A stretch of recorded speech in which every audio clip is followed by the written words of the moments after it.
Big breaking, যৌথ ধর্ম অনুযায়ী অতিরিক্ত প্রার্থী প্রত্যাহার করল বাম কংগ্রেস।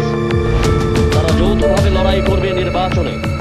কংগ্রেস অতিরিক্ত 3টি আসন থেকে প্রত্যাহার করল প্রার্থী। সিপিআইএম প্রত্যাহার করেছে 13টি আসন থেকে, জানিয়েছেন প্রদেশ কংগ্রেস সভাপতি বীরজিৎ সিনহা।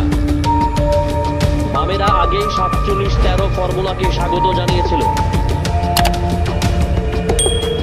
বিগ ব্রেকিং, যৌথ ধর্ম অনুযায়ী অতিরিক্ত প্রার্থী প্রত্যাহার করল বাম কংগ্রেস। তারা যৌথভাবে লড়াই করবে নির্বাচনে। কংগ্রেস অতিরিক্ত 3টি আসন থেকে প্রত্যাহার করল প্রার্থী। সিপিআইএম প্রত্যাহার করেছে 13টি আসন থেকে, জানিয়েছেন প্রদেশ কংগ্রেস সভাপতি বীরজিৎ সিনহা। বামেরা আগেই 47-13 ফর্মুলাকে স্বাগত জানিয়েছিল। বিগ ব্রেকিং, যৌথ ধর্ম অনুযায়ী অতিরিক্ত প্রার্থী প্রত্যাহার করল বাম কংগ্রেস। তারা যৌথভাবে লড়াই করবে নির্বাচনে। কংগ্রেস অতিরিক্ত 3টি আসন থেকে প্রত্যাহার করল প্রার্থী। সিপিআইএম প্রত্যাহার করেছে 13টি আসন থেকে, জানিয়েছেন প্রদেশ কংগ্রেস সভাপতি বীরজিৎ সিনহা।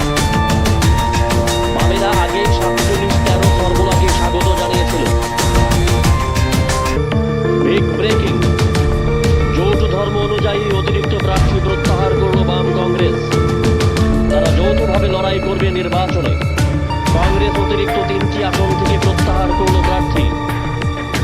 সিপিআইএম প্রত্যাহার করেছে 13টি আসন থেকে, জানিয়েছেন প্রদেশ কংগ্রেস সভাপতি বীরজিৎ সিনহা।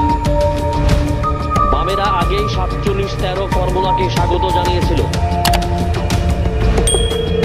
বিগ ব্রেকিং, যৌথ ধর্ম অনুযায়ী অতিরিক্ত প্রার্থী প্রত্যাহার করল বাম কংগ্রেস। তারা যৌথভাবে লড়াই করবে নির্বাচনে। কংগ্রেস অতিরিক্ত 3টি আসন থেকে প্রত্যাহার করল প্রার্থী। সিপিআইএম প্রত্যাহার করেছে 13টি আসন থেকে, জানিয়েছেন প্রদেশ কংগ্রেস সভাপতি বীরজিৎ সিনহা। বামেরা আগেই 47-13 ফর্মুলাকে স্বাগত জানিয়েছিল। বিগ ব্রেকিং, যৌথ ধর্ম অনুযায়ী অতিরিক্ত প্রার্থী প্রত্যাহার করল বাম কংগ্রেস। তারা যৌথভাবে লড়াই করবে নির্বাচনে। কংগ্রেস অতিরিক্ত 3টি আসন থেকে প্রত্যাহার করল প্রার্থী।